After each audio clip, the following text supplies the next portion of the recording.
In 1851, a single egg in the California goldfields could cost $3. Not $3 today, $3 back then. That is roughly $84 for one egg. Most men came here chasing gold, but what they actually found was mud, hunger, debt, disease, and a kind of exhaustion most of us can barely imagine. So today, I'm stepping through real archival photographs of the California gold rush to rebuild what daily life actually felt like. No Hollywood version, no clean cowboy myth, just the real camps, the real work, and the brutal price of chasing gold. The story starts in January of 1848, when gold was discovered at Sutter's Mill along the American River. At first, people tried to keep it quiet, but news like this does not stay buried for long. By 1849, the rumor had exploded across the country and across the world.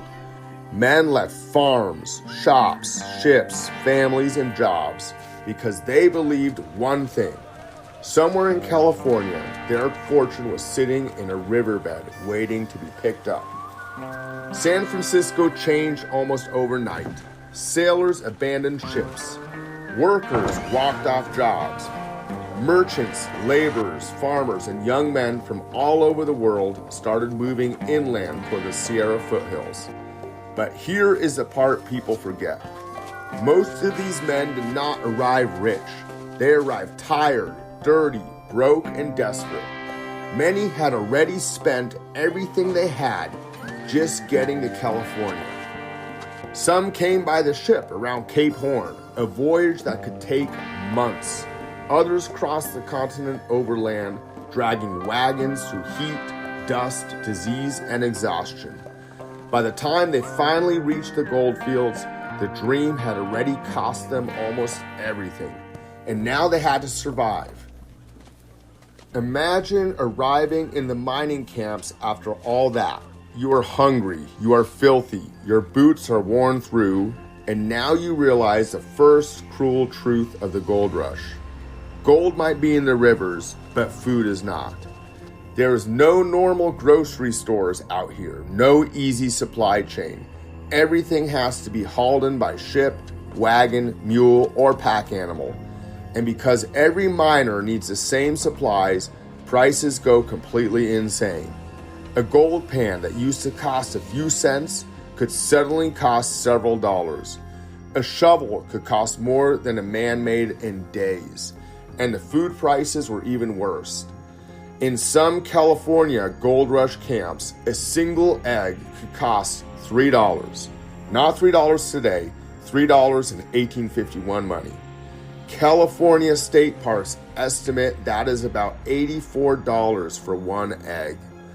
Butter could reach $20 a pound. So when people say the gold rush made everyone rich, remember this. Most miners were paying rich man prices just to stay alive, and the merchants knew it. Some of the men who truly got wealthy were not the ones standing in the freezing river water. They were the ones selling pans, shovels, boots, flour, pork, coffee, and blankets to the desperate miners who had no choice but to pay. The gold rush was not just a search for gold. It was one of the most brutal survival economies in the American history. So what did a regular miner actually eat? Most days it was not fresh eggs, steak, or vegetables. It was hardtack, salt pork, beans, coffee, and whatever else could survive the long trip into the camps. Hardtack was basically flour and water baked until it became almost like a brick. It lasted forever because almost nothing wanted to eat it, not even people. You had to break it, soak it, or chew it slowly enough that you did not crack a tooth. Then there was salt pork. Do not picture nice bacon. Picture heavy strips of fatty pork packed into barrels of brine, shipped long distances, stored badly, and cooked over smoky fires by men who were too tired to care. And then beans. Beans for breakfast, beans for lunch, beans again at night. The problem was not just that the food was boring. It was that the diet was missing fresh fruit and vegetables. That meant sickness could creep through the camp quietly. Men weakened, gums swelled, old wounds could reopen, teeth loosened. A man could be surrounded by gold dust and still be slowly falling apart from poor food, bad water, and exhaustion. That is the part of the gold rush paintings rarely show you. A man could have gold in his pouch and still be hungry. After 14 hours of work, you would think a miner at least got to crawl into a warm bed. But in the early camps, even sleep was miserable. Some men had canvas tents. Others built crude lean-tos out of branches, brush, scraps, whatever they could find. If you had very little money, shelter might mean a hole dug in a hillside, a pile of blankets under a tree, or a shared space so crowded you could barely stretch your legs. Step inside one of these camps and picture the smell. Wet wool, smoke, mud, sweat, unwashed clothes, bad food, stale tobacco, sick men breathing in the dark. You are not sleeping on a mattress. You are sleeping on a blanket, a hide, a pile of brush, or directly on damp ground. When it rains, the mud comes inside. When the air freezes, the dampness freezes with it. When the canvas leaks, cold drops hit your face all night. And then come the lice, fleas, and rats. Your blanket is not just a blanket, it's a shelter, a coat, a mattress, and sometimes a nest for every insect in the camp. So you scratch, you cough, you shiver, and if you do finally fall asleep, it does not last long. Before sunrise, the work starts again. It is still dark when the camp wakes up. The fire is low. Your clothes are still damp from yesterday. Your boots are stiff with mud. Your hands already hurt before you even touch a shovel. Then you walk down to the river. The water coming out of the Sierra is cold enough to numb your feet fast. And in the early days, this is where many miners work. Standing, bending, digging, lifting, washing gravel, and hoping that a little yellow metal will be left behind. If you're using the pan, the work is simple but brutal. Scoop, swirl, shake, dump, repeat. Again, again, again. Your back starts burning, your fingers go stiff, your shoulders tighten, and every pan might give you nothing. If you have more money, or if a few miners pull together, you might use a rocker or a sluice. Now you're moving heavier material faster. Shovels of wet gravel go in. Water runs through, light dirt washes away, and heavier gold settles into cracks, riffles, or cloth. It sounds clever, and it was, but it did not make the work easy. You are still shoveling mud for hours, still standing in the cold water, still lifting rocks, still fighting the river. Your hands take the beating first. Sand cuts the skin. Water softens it. Rocks tear it open. Dirt gets trapped in the cracks. Fingernails split. Knuckles bleed. By noon, your stomach is empty, but there's no real lunch break like we think of today. Maybe you eat beans, maybe cold pork, maybe a piece of hard bread, maybe coffee if you have it. And then it's right back into the river. The dream says you're about to strike it rich, but the math says something different. California State Park notes that many miners found only about $10 to $15 of gold dust in a day. Now remember the prices. Food is expensive. Tools are expensive. Boots are expensive. Blankets are expensive.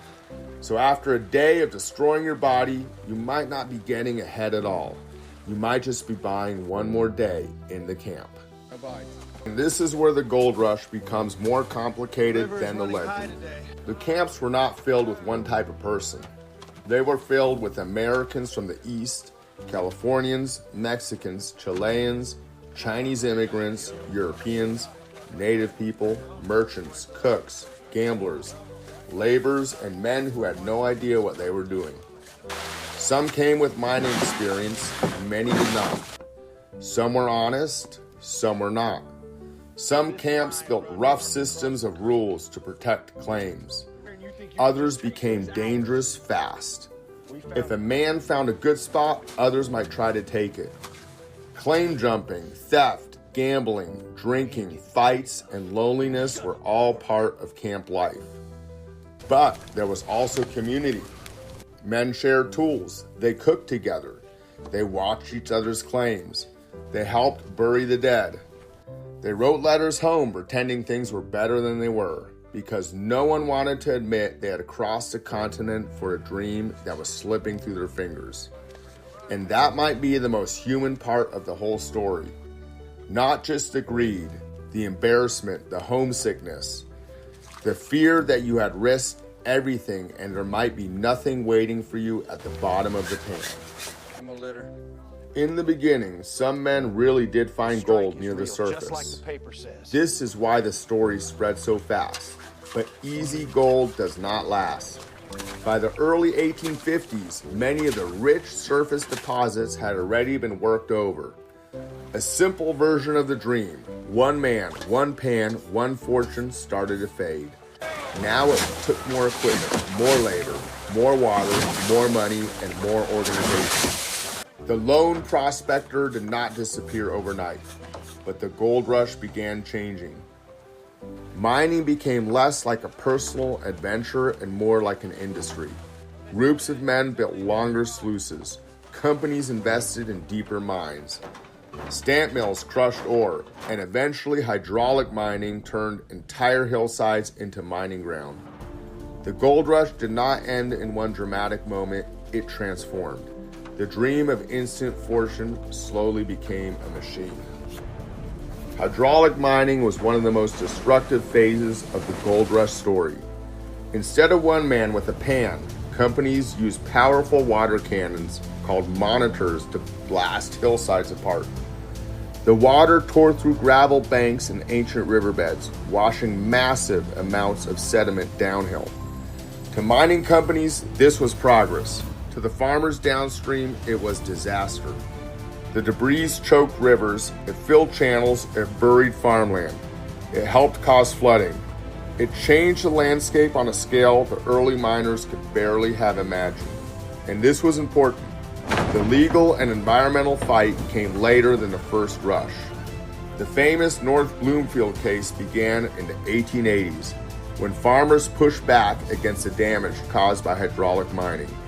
In 1884, the court ruling restricted the dumping of mining debris into waterways. So the gold rush did not just leave behind ghost towns and legends. It left behind lawsuits, scarred mountains, altered riverbeds, and one of the earliest major environmental battles in American history. The gold was real, but so was the damage. So who actually got rich in the gold rush? Some miners did. A few men struck it big. A few found the kind of gold that made the whole world jealous, but most did not. Most worked, suffered, spent, failed, moved on, or barely survived. The people who made steady money were often merchants, suppliers, transport companies, landowners, bankers, and later mining companies with enough capital to industrialize the search. The regular miner became the symbol of the gold rush, but he was not always the winner. He was often the customer. He was the labor. He was the body in the river. He was the one paying $80 egg prices, sleeping in the mud, and hoping tomorrow's pan would finally change everything. When we look back at the gold rush, we usually remember the lucky few, the men who found fortune, the towns that exploded overnight, and the gold that helped build California. But the real story is also written in the dirt. In the bad food, the ruined hands, the freezing rivers, the letters home, the abandoned camps, the unmarked graves. Most people did not find the dream they came for, but they still changed the world. They built roads, opened towns, mapped trails, fed a new economy, pushed California into the center of American history, and they proved something brutal about the American dream. Sometimes the dream is real, but the cost is much higher than anyone tells you before you start chasing it. Our time in the gold fields is coming to a close. The campfire is burning low, and the river is going dark. And just like that, we are back. Back to clean water, warm beds, grocery stores, electricity, phones, and eggs that thankfully do not cost a whole day's wages. If this gave you a different view of the gold rush, let me know where we should step into next. Because history is not just what happened, it's what it felt like to live through it. Thanks for traveling with me. Stay curious, my friend, and I'll see you on the next one.